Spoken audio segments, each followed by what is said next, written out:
Salut à tous, première vidéo de la journée.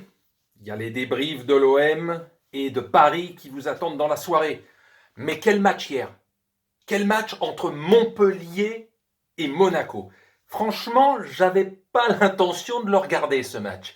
Voilà, même si Monaco, c'est une équipe qui fait envie parce que on sait que dans le passé récent, lointain, tout ça, pendant des décennies, Monaco a toujours eu à un moment donné une putain d'équipe avec du très beau jeu. Donc ça fait 2, 3 saisons que c'est médiocre, mais on sait qu'il y a du potentiel offensif. Pas déçu. Oh là là, sans déconner, c'est du foot comme on l'aime. C'est le foot comme on l'aime. Alors, il n'y a pas de public, Monaco s'en tape, il a l'habitude de jouer sans public. Mais là, franchement, du foot, du vrai, du spectacle, des buts, de l'intensité, des gestes, des... Ah non, c'est beau, c'est beau. Franchement, j'ai commencé à le regarder comme ça au bout de 10 minutes, comme ça au pif, en me disant, tiens, bon, allez, on va se jeter un petit quart d'heure et puis après, on va passer à autre chose. On décroche pas. On décroche pas dans ce genre de match où tu sais que le jeu est de l'avant, quoi. C'est spectaculaire, c'est beau. Bon, Ben Yedder, c'est un joueur à part. Quel joueur quand même, mais c'est un joueur à part. C'est-à-dire qu'il peut être transparent. Il n'a pas fait la carrière qu'il aurait dû faire. Il est peut-être sous-coté, j'en sais rien. Sa faute à lui ou pas d'être sous-coté. Il n'a jamais été top du début à la fin d'une saison. Mais quel joueur! Qu'il soit à Séville, qu'il soit à Monaco, quel joueur quand il se met à jouer, alors qu'il a 30 balais, mais quel joueur quoi! Le retourner là, enfin le ciseau, franchement, j'ai réagi à un moment donné lors de ce premier but. Ouah, putain, l'action, quoi, bam, pleine barre, tu te lèves, et puis la reprise de Voland, qui vraiment du pied gauche met un but magnifique aussi, dans la foulée.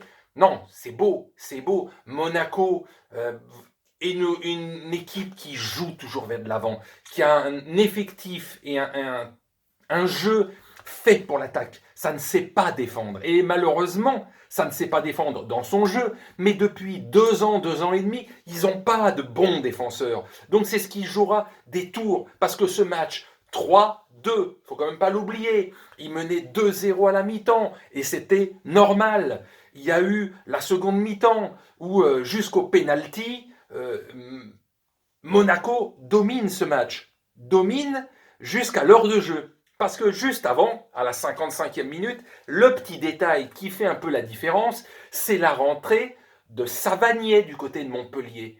Et ce mec a quand même transformé l'équipe.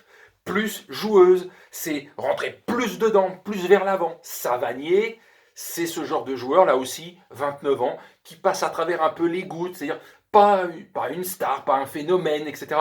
Mais quel genre de joueur! Il a changé Montpellier. Donc jusqu'à l'heure de jeu, ça domine. Le penalty de Monaco. Et on se dit à ce moment-là, bon voilà, on va vers une victoire assez normale, assez facile. Mais je dis, 55e entrée de Savanier, qui commence à transformer le jeu. Et en 10 minutes, même pas, c'est de la folie. Parce qu'il y a le penalty marqué par Ben Yedder, qui marque son doublé, qui a failli marquer le triplé avec sa reprise de volée pleine barre. Et puis, il y a eu une ou deux autres occasions où Monaco aurait pu aggraver encore plus le score. Mais l'air de rien, comme je vous ai dit, la défense de Monaco est d'une fragilité abyssale depuis 2 ans et demi. Donc, en l'espace de 5-6 minutes, ils se sont pris 2 buts de Wai, qui est rentré en même temps à 55e minute, en même temps que Savanier, et donc le but à la 69e minute de Delors. Mais quel match! Parce qu'ils auraient pu gagner avec 4-2, 5-2, ou ils auraient pu revenir Montpellier à 3 partout à un moment donné. Donc c'est vraiment le genre de match où tu sais pas ce qui va se passer. Monaco, une attaque, un milieu vraiment comme à l'époque en 2017-2018, ces 2 saisons où ils ont eu une putain d'équipe avant de revendre les 3 quarts de l'équipe.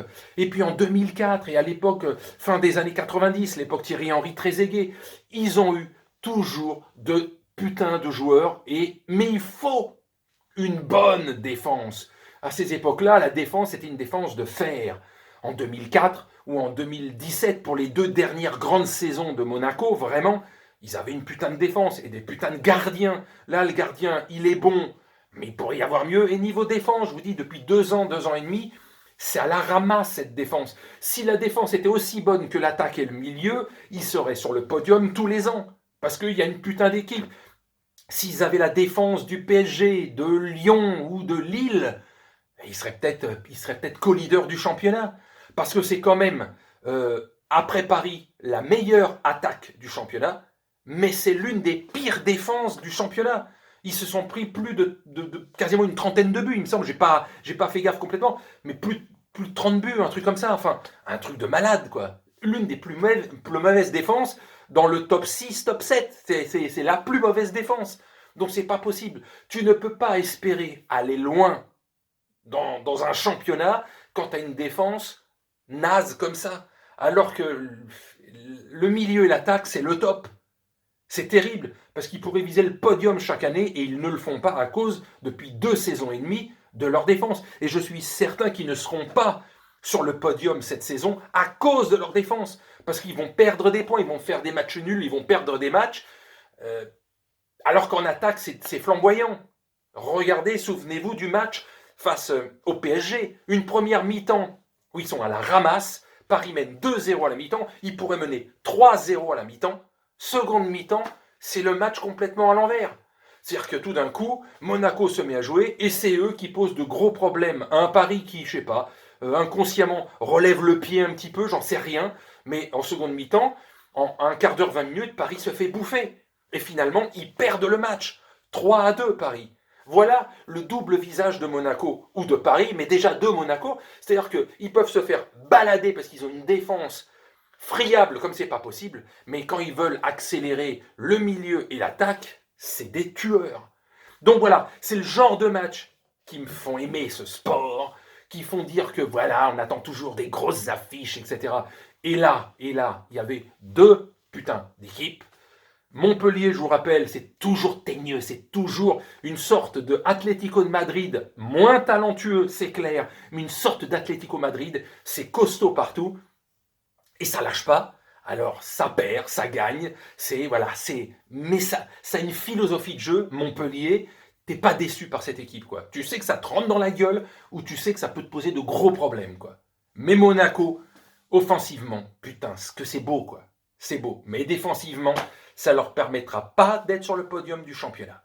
Dommage pour eux, parce que vraiment, sinon, les 2 tiers de l'équipe, c'est une très belle équipe. Bon voilà, sur ce, je vais vous laisser, et évidemment, à ce soir, pour les débriefs, fin d'après-midi pour Marseille, et dans la soirée, vers 23h, et des cacahuètes, pour le PSG. Et demain, évidemment, le gros choc en Angleterre, Liverpool, Manchester United. Oh, mais je vais suivre aussi peut-être, alors je ne sais plus si c'est ce soir ou demain soir, non, c'est demain soir, le choc aussi entre l'Inter et la Juve. Et à suivre aussi, ça va pas être dégueulasse. Bon allez, salut.